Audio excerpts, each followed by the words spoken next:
First of all, hi, I'm back. Guess who's back? Hey, back again. Hey, Reggie's back. Tell a friend. Woo, woo. Guess who's back? Guess who's back? Because the mic is over there. Hello, Open Vault. It's been a while. It's been a while. It's been real. So glad to be back on Open Vault, Season 3, Episode 1. We have so much in store for this season, so many treats, so many guests. I've been doing my job. Season 2 was dead, it's done, take no thought for. Oh, that says tomorrow. Well, we're not going to take thought for yesterday either. That's over with. Okay. It's a new day. It's a new day. It's a new day. So we're here for season 3 and I'm excited. We're going to have some great guests. We're going to have some great topics, book reviews, people talking about their history, their stories, and all of that good old stuff, which is why I created this podcast. But first, I feel like for some reason I have to do my first episode by myself every time. It's the only time I get a chance to, just cut up like I want to when I'm by myself. And I'm not going to cut up too badly today. I just wanted to do, before I ended the season, last season early, I was like, I want to do one with, I love talking about news stories. There's a lot of news stories out here. I don't watch your, I don't even know what time it comes on, I was going to say like the 3 o'clock news. I don't know when it comes on. Does it come on at 3? Does it come on at 8? Does it come on at 10? I think it's when it comes on at 10. I don't watch it. I haven't in years. I haven't, But I do have my trusted little social media that keeps me up to date on the news. And the news that I be want to know about, like celebrity stuff, And just some of the things that I've been seeing lately, I'm like, people are mad, but I'm not even mad about it. So I wanted to share it with you to see, like, are we mad at these people? I'm confused. I'm just out here not understanding. I'm just praying that I'm not the one whose morals is messed up, because y'all really be mad at folks. And I'm just like, what they do? People tell me stuff and they be like ticked off, and I be sitting there waiting on, like, what happened? Like, what? Why are they going to jail again? What? Are we mad still? So first 2 news stories are kind of old. Y'all know the song. If you're not that saved, you know that watch a step kid, watch a step kid, watch a step kid. I smoke on the mic like smoking Joe Frazier. You know the Wu-Tang Clan, right? They was caught up in a scam. It wasn't even about them. They called it the Wu-Tang scam, but they didn't even do anything. But people are mad at this man. It says, man sent to prison for faking ties to rap group so that he could book hotels for thousands. So apparently this guy, bless his heart, I don't even want to say his name. It says he's a Florida man, is facing hard. I wonder, is there an update about him? I should have looked it up. A Florida man is facing hard knock time for pretending to be associated with the famous rap group Wu-Tang Clan and Jay-Z's Rock Nation Company. This man, we'll just say Burpo, that's a part of his last name, age 29, was sentenced to 7 years in federal prison. I'm upset about it. After he pleaded guilty for committing after he pleaded guilty for committing wire fraud.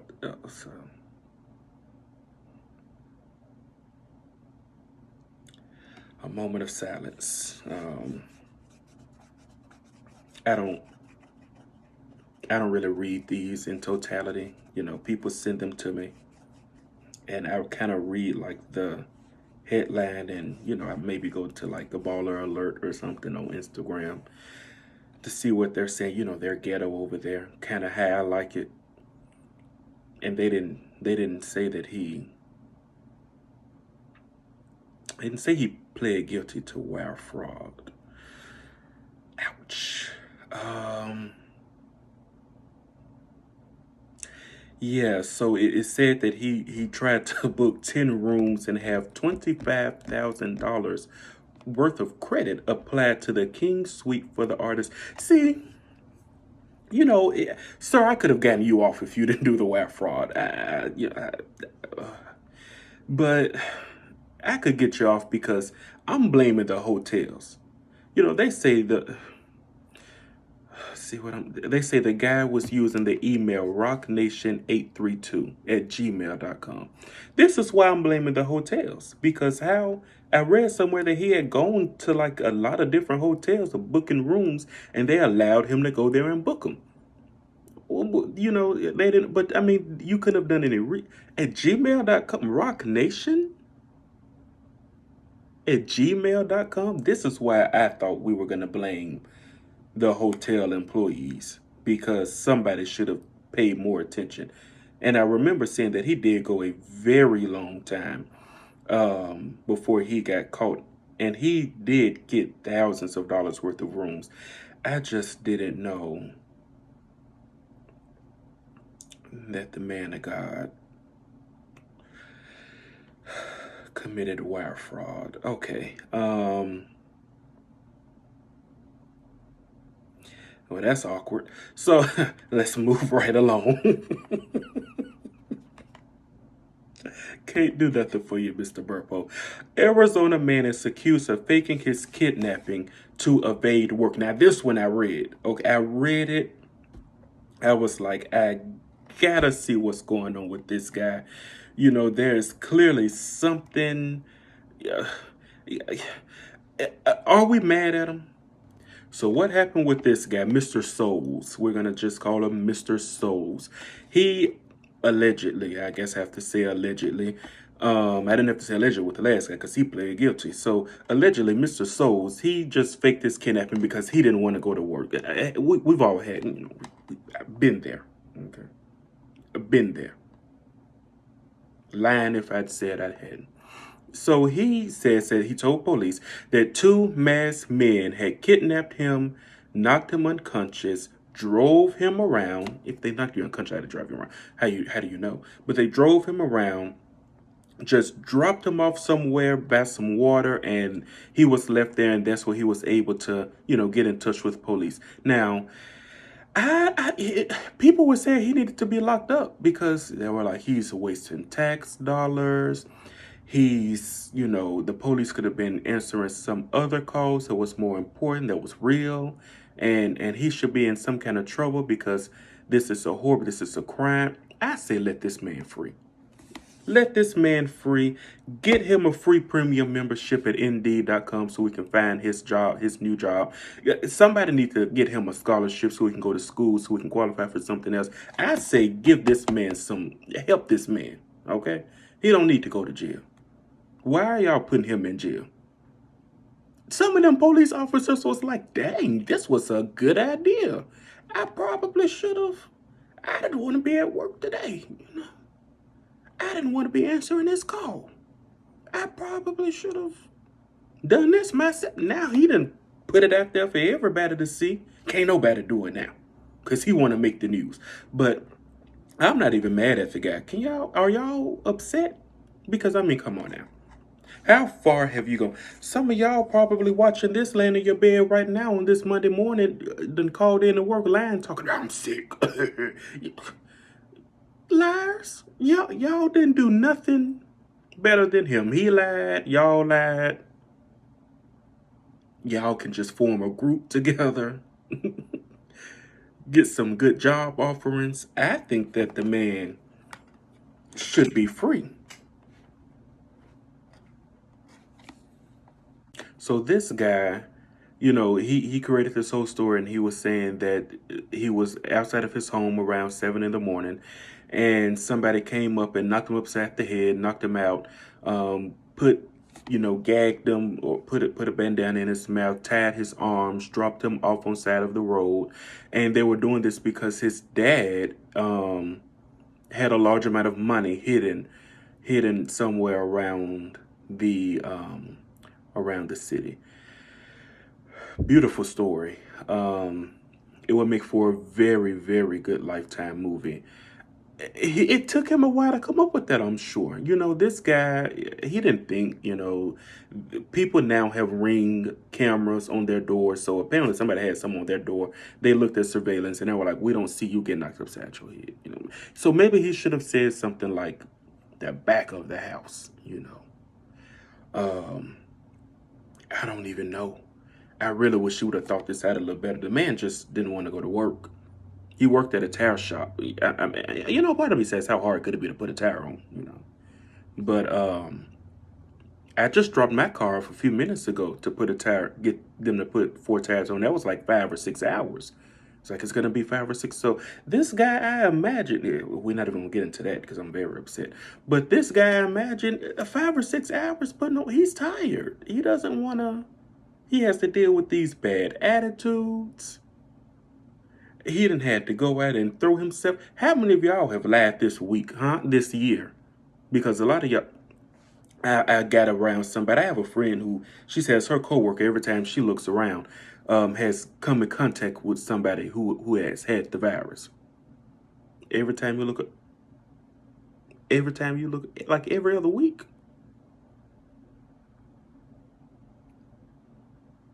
So at least he came up with something creative, because this happened during the pandemic. At least he came up with something a little bit more creative than that. You know, I don't, sir, you are in my sincerest prayers. I'm not mad at you. These folks might dog me out, but let them dog us out together. Okay, moving on to the next one. Now this one bless my spirit. I say, you know what? Ain't no excuses as to why everybody is so creative. Everybody can make money off of something you created. Artist sells invisible sculpture for $18,000. Now you can't tell me. You can't tell me that money ain't out there. These people have a whole video of the guy talking about the sculpture that he created that's invisible. I can't even put a picture up here for y'all to see, because it's invisible. Like they were walking around because they didn't want to bump into. Okay, so the story goes, first people started dropping serious coin on digital art, and now it's invisible art. First of all, I didn't know we were buying digital art. Nobody let me know. I like to be kind of, you know, in the loop on stuff. I didn't know we were buying digital art. What does that look like? Was it created on the computer and it stays on the, I don't know. But now it's invisible art. You read it right, invisible. I'm not going to try to say his name, but he's an Italian artist. And he recently sold an invisible sculpture for a whopping 18 grand at auction. So this man, not only did he make an invisible sculpture and put it up for sale, he had people actually sit in their auction, like, you know, those auctions, they get a little defensive. Like they start putting that sign up a little harder. People were betting on an invisible sculpture.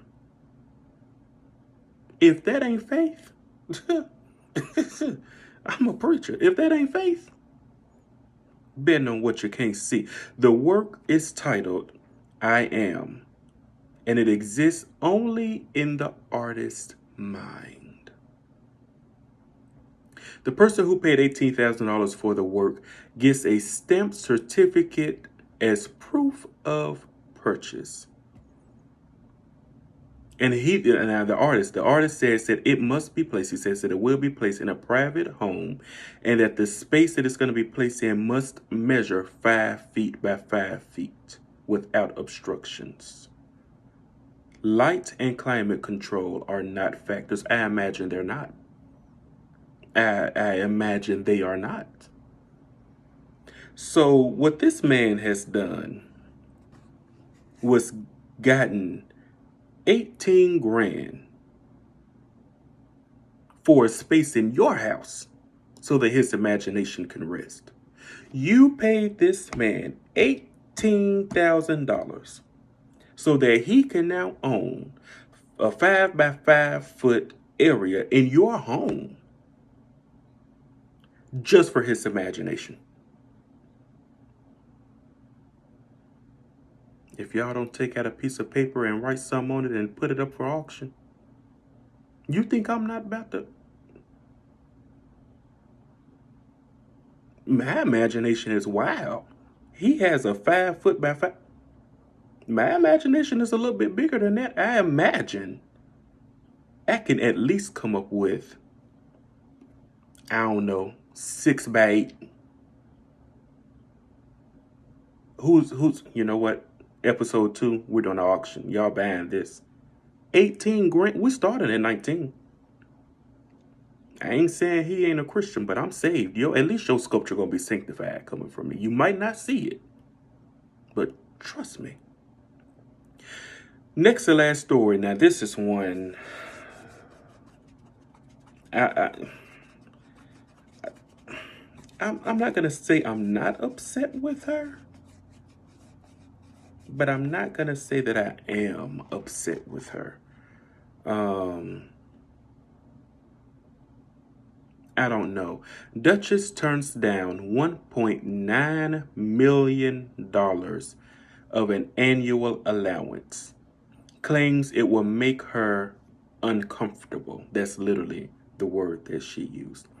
The heir to the Dutch throne, Princess Amelia, has recently decided that for the next few years that she will not accept the allowance worth some 1.6 million euros, which is 1.9 million US dollars per year, that she is entitled to receive annually once she turns 18 in December. I don't know. I don't know. It's not looking good for her. I don't know. I don't know. I don't know if I can justify this. She's entitled to $1.9 million. And she turned it down. The princess, she didn't even get an app. She probably even have a computer, or an iPad, or a printer, because she sat down and says the princess wrote a handwritten letter. She meant that thing. Don't you mean it a little more when you write a letter? She wrote a handwritten letter to the Dutch Prime Minister informing him of her decision. She said that she would repay the money, which is still to be deposited into her account while she is a student. So this woman, so according to the rules over there in Dutch, because she's the heir to the throne, she's the princess, she is being forced to get this money. Are you hearing what I'm saying? Like, they're not giving her an option. They're not saying you can opt out. You know how you go and you be like putting your email and stuff and it's like opt out option. She can't opt out. She's not allowed to unsubscribe. She has to get this money from them. She said, you know what? You're not going to make me do nothing. I'm going to pay it back. Oh, I don't know. I'm getting nauseated because God bless you, ma'am. The payment is made, let's see, the payment is made up to be about 300,000 euros directly to the princess and 1.3 million to cover the staff costs and other expenses. So you're not going to have no staff? You don't need no help. The princess heard that day, whatever day this was, that she had passed the day before. Actually, she decided to write this handwritten letter. She had heard that she passed all of her high school final exams and is now planning to take a gap year before going to university. This is her quote. I find it uncomfortable as long as I can offer little in return, and other students have it so much more difficult, especially during these uncertain corona times. God bless you, Princess Amelia. God bless you. Because she's saying it's not even about it. So this isn't even about her. She's saying if you decide that you want to give me this money, fine, but I'm not going to be sitting here living lavishly with these people. And then kudos to her for taking a gap year. Do you know some of us out here don't be having an option when we graduate college? God bless her and her family. I was told where to go. That's probably why I didn't do that good. because I didn't do that good. Because I didn't have a say in nothing. So God bless her and her family, you know. Can I just put my bid in though? You know, can I just? I'm out here. I ain't gonna take it. I'm just saying, they got to give it to something. Princess, if you don't want to give it back to them, what if they don't accept it back? What if they're like, there's not a return button at the bank? The palace don't accept checks. We don't accept money orders either. Cash is no good here. We can't take it back. She's gonna have to give it to somebody. So, Princess Amelia of Dutch. Do I need to go to Dutch? Do I need to get a plane ticket and hope I bump into her? I'm here. If you ever need anyone to talk to, or you need to sow a seed, I have a couple of nonprofits. That's why we're here. Now, this story, there was a song back in the day. Back in the olden church, and some of them still singing it. I hope they've repented since then, so they don't bust hell wide open, because they were out there lying in this song. I'm talking about lying corporately. It's so powerful when you do things corporately. It kind of intensifies the oomph behind it. When you pray corporately, everybody comes together and you pray, you bust heaven wide open. When you lie corporately, do you bust hell wide open together? Because these people out here, I almost said the saints, but they were saints, but they was a little flawed. Because they had a lying spirit saying, if I die, let me die in the army of the Lord. Now, I'm not saying that they didn't believe what they were saying. Okay? They believed it. It was in their hearts. If I die, let me die in the army of the Lord. But, if we're being honest, are y'all listening? Is anybody from the olden church here? How many of y'all would have really died? Like would have really, I ain't talking about dying to your flesh. I'm saying how many of you. So, they were lying. But if that song was a diet plan, our next story, researchers develop weight loss device, and you see it on the screen, that locks people's jaws and restricts them to liquid only diet.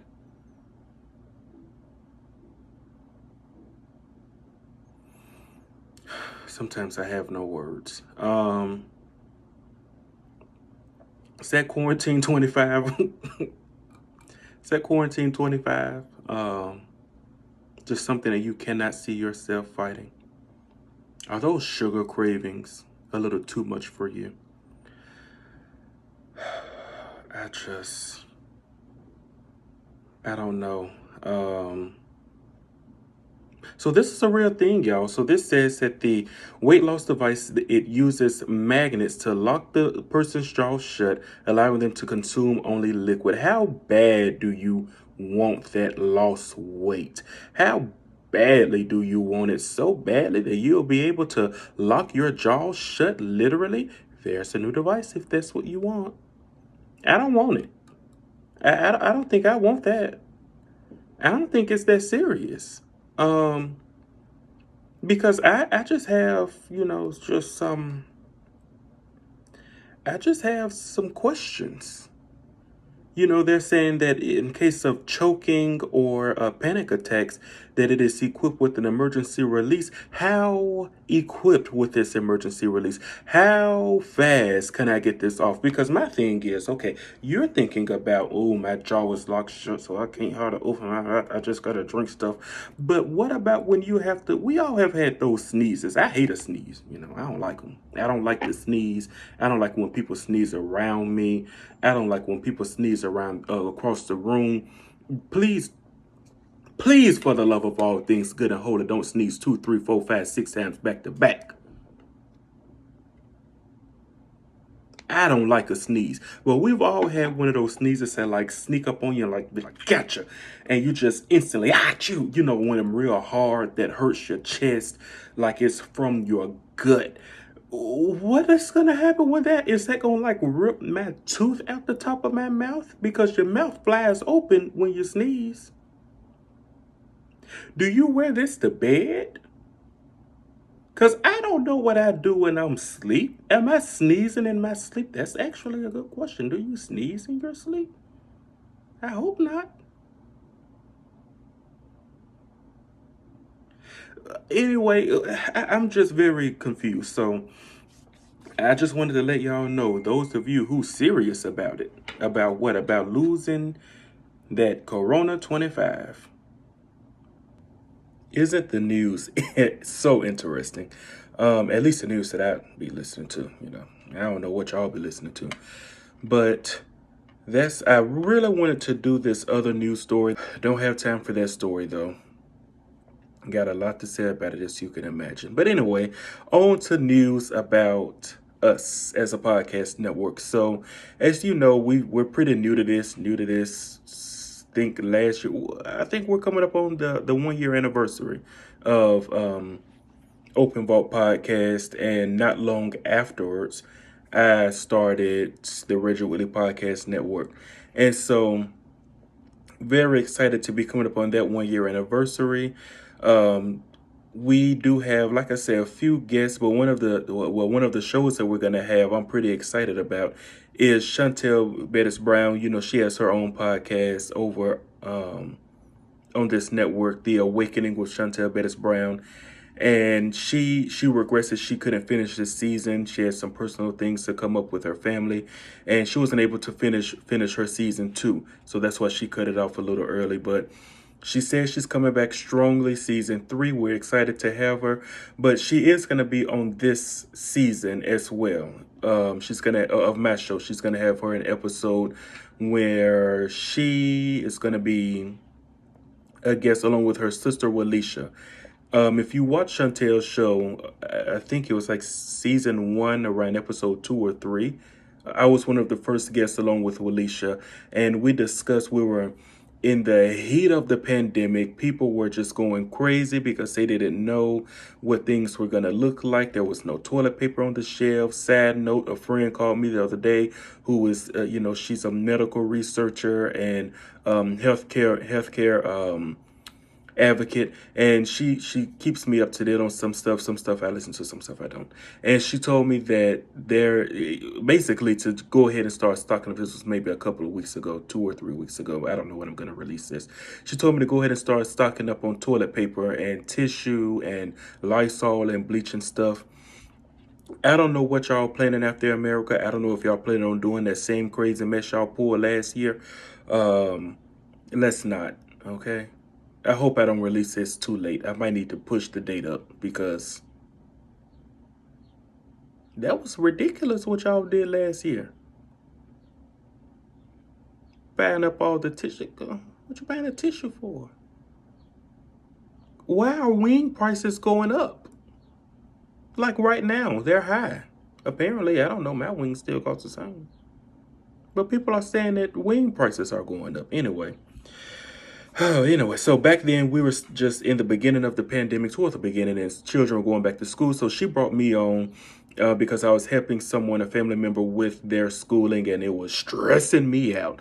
And also her sister is a school teacher and is a parent. And of course, everything was at home. And so she wanted us to come in and talk about the stresses of it, give some, maybe some solutions or whatever. And one thing about me, every time I go, I don't care if it's a podcast, a pulpit, I don't care what it is. I'm always one to just tell myself, okay, be good, Reggie. Treat people right, Reggie. Don't go off on nobody, Reggie. Be nice to these people, Reggie. And so that episode of her podcast was no different. I tried to be nice. I did pretty good up until like the 43, 44 minute mark. I just snapped. I don't know. I got my second win, and I started talking about how, y'all say y'all good parents, y'all not good parents. Typical Reggie going off. Typical Reggie. It helps the people though. It edifies the body, huh? And so, one thing that I did say, I was like, conversation for another, because we were at the very end of that episode, and Chantel kept trying to go ahead and end it because of the time limit. We try to stay within that time, a certain time frame. And so I said it, I was like, conversation for another, and Alicia was like, well, bring me back for it. So Chantel and I discussed it, and I convinced her to go ahead and let me do part 2 so that we can have that conversation for another. She agrees. She's so easy to work with when she wants to be. And so we're going to have that conversation for another. I'm bringing Chantel on and Walisha, her sister. And we're going to just discuss how you can be an absentee parent but still be in the house. A lot of people don't think that you can be absentee parent because you're in the house. Think that you're doing a good job there, but you still suck. So we're going to be talking about that. And hopefully, because when we've talked about it before, hopefully everyone comes ready. You know, everyone, y'all don't understand. Hosting a podcast is not the easiest thing in the world, especially when you have to bring on guests. All my guests, so I don't really prepare questions or anything. I don't know, maybe things would go a lot better if I did. But I don't really prepare questions. In fact, I did a recording already, and first thing somebody asked me was like, can you send me the questions so I can prepare? It's like, I don't prepare for anything in my life, ma'am. I don't know. I don't know what I'm going to say when I hit record. So that's how that goes. But we didn't prepare, but we do normally, my guests and I normally have a little light conversation. What do you want to accomplish? I tell them what I want to accomplish. And so I did the same thing with them. And they were all for it. I mean, they were just, let's talk about this. Let's talk about that. So hopefully they keep that same energy, because a lot of times people, I book them and they be all for it. They be ready to box people. And I'm always ready for a fight. And they be on my side and all that stuff. And then when they see that red light, I get my cue to tell them that we're recording. All of a sudden, they get into a shell and they be acting like they're scared to say something. I be wanting to reach up the screen and hit them in the mouth. So hopefully, I don't want to have to.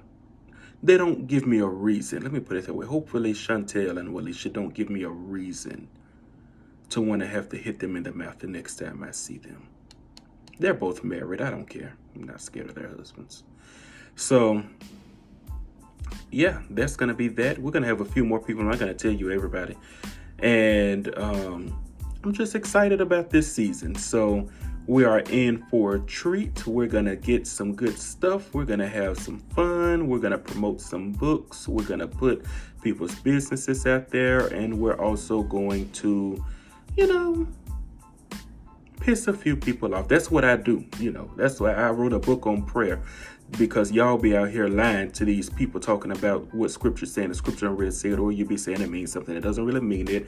A lot of y'all be manipulating, and y'all do it on purpose. Some of you just don't know better because y'all hear what somebody's saying. They say the scripture says this, and it means that, and the scripture ain't even in the Bible. But y'all trust these people so much that y'all foolishly follow them blindly. They blind, you blind, everybody blind, and y'all just full of deceit, and you just pouring it out on everybody else. And I'm here to bust people upside their head and say that's not how it's supposed to go.